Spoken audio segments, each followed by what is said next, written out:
Hi guys, welcome back to my YouTube channel. How you doing? How are you? My name is Thelma.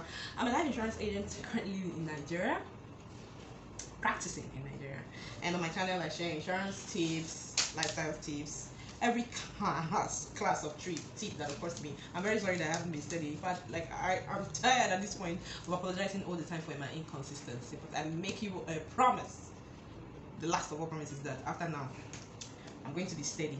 So today I want to talk about a particular part of the sales process. As you know, I'm a salesperson and a marketing executive as well as a financial advisor in the insurance sector, chartered and certified. Okay, so I like to talk about objection handling.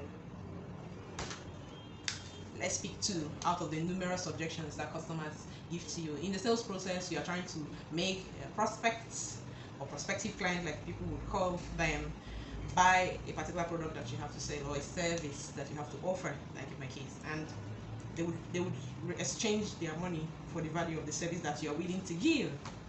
Okay, one second, pause. So they pay, they exchange funds, currency, for the value that you're willing to give. Now, in this case, you are trying to sell a product. You've called the customer or you met the customer. You've spoken about the benefits, features of your service, and at the end of the day, the customer tells you, "I'd like to think about it." That has happened. And how do you feel? Like, you know, at this point that they are politely telling you they don't want to buy. It's just a polite way of saying no. That's actually the truth. It's a polite way of saying no. They are not interested in your products at this point. They are just trying to like get you off their back or their space at that time, and that is annoying. Trust me, especially when you have spent your time going on. You know how salespeople like to talk too much. Okay, first of all, so I like to address this today. When you're about to make a sale, spell your terms. Right, that's number one. You need spell your terms. Now I learned this from Dan Lok, D-A-N-L-O-K. Dan Lok. He's one of the highest paid high ticket sales persons I've ever seen, and well, I learned this from him, so I'm going to exchange with you today. I think for the past 1 year plus, if you have met me in my sales mood, you realize that I usually tell you one thing. In the course of exposing the features of the products that my company offers, I make it known to you that I would respect a yes, I need this product now, or I need this product in the next few days. I would also respect a no, this product is not for me in the near future, I don't think I'm interested in it. What I would never take and do not respect is I would like to think about it. Because coming to talk about it, what do you want to think about? Is it the cost of the service? Is it the how do you put this now? Is it in the integrity of the service or in the validity of the service? Or what do you want to think about? Is it a product is either good for you, made for you, essential to your needs, or it is not? You got that? You would know. Most sales, you have noticed that your easy sales are the ones that know what they need. They know the product is important to them, and they understand that, like, if I have this in my life right now, add this as a possession, it would be beneficial in the next 50, 100, 10 years, whatever. Those are your easy sales because they see the value that your product is bringing to them. So if you're certain that in the course of exposing your product or your service, you have beyond every reasonable doubt made it known to the prospect that this product will be their future, please remember to put forward the response that you would expect from them. No, I don't need it. That will be fine. And when they say that, please respect the fact that they don't need the product and walk away. Okay? Or I have one or two this. Let them point out the part of that product they're not comfortable with, or probably ask for clarification. But if yes, okay, I think I can do this now, or yes, I can do this in a month, and at that point you fix a date. There's a meeting, there's a booking, okay? That's different than I want to go home and sleep on it or think about it. That is a polite way of pushing you off. And you know what most salespeople do? They would call them and say, I'm following up, just to follow up on you, just to check up on you. But you're just wasting your time, wasting your resources, wasting your emotions, because at that point your emotions are telling you that they're going to know. Statistics shows that 89% of the time when prospects tell you that they want to think about it, they end up not taking up the plan. So spare yourself going through that emotional stress. The other objection is I would like to discuss with my spouse. While I respect you, no offense, disclaimer, I have not said that people should not consult their spouse or their other half if they want to take a decision. Most people who want a product and see its value don't consult anybody. They're like, if they're talking to their spouse, they are telling the spouse that we are doing this.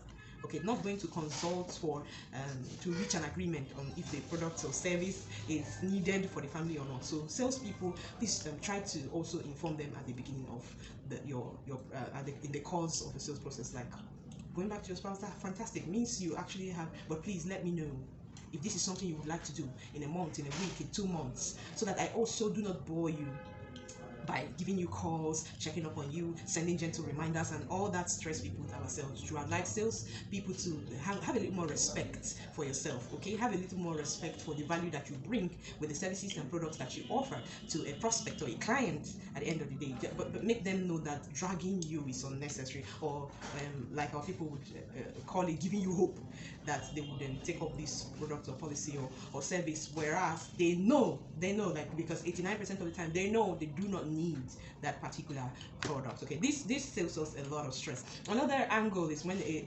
customer or prospect says, I'd like to discuss it with a spouse, and you ask, what exactly would you like to discuss that you're not clear on? Or you can outright ask them, what if your spouse says no? And here, try and make the process conversational. You know, salespeople, we talk a lot. Like, I think I'm talking a lot right now. We talk a lot. So most of the time, we are just pushing facts and figures and data on the customer or prospect. We are not hearing from them what their stance is, what their situation is. So you try and find out, like, why would you, like, I'm in the insurance sector, and most of the time I tell my prospects, like, why not give your spouse this as a birthday present? Why not offer this as a gift to her or to him? I mean, this would make your spouse know that you value them, you value their future, you want them to be secure. So I don't know what field of sector you find yourself in being a salesman at this point, but I think if you can apply this for these objections, I'd like to speak with my spouse, or I'll get back to you. Be proactive in the sales process. Be proactive in the course of speaking with the customer instead of waiting for them to dump rejections on you. Do we have that?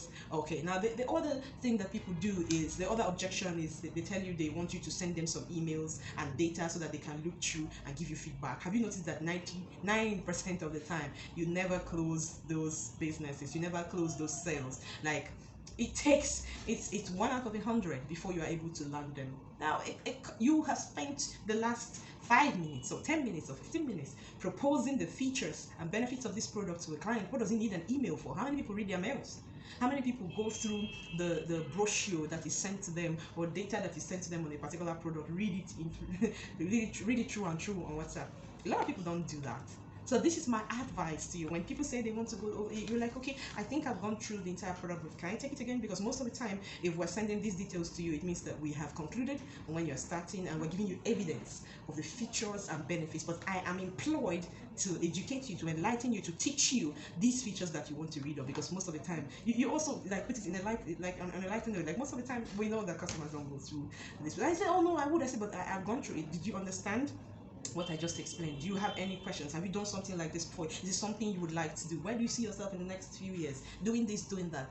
Get the client to talk. Don't do all the talking alone. When you get into that conversation, you'll be able to deduce if this prospect or this prospective client needs the product, needs the service that you have just explained. How about that? Now, I'd like you to go try that out. Leave me a comment in the section below if it worked for you. I would be amazed to hear your results. Also, hit me up and send me an email on lilytelma@gmail.com, lilytlma@gmail.com if you have any questions about objections, or you can even leave the message below. Please remember to like, share my videos, ask me questions. I like to read your comments. Please send me a comment and tell me how you managed an objection that you have come across in the sales process if you're a salesperson. Thank you so much for watching. Until I see you in my next video, please remember to be safe, be kind to someone, show kindness to anybody in your neighborhood today. Thank you for watching. Bye.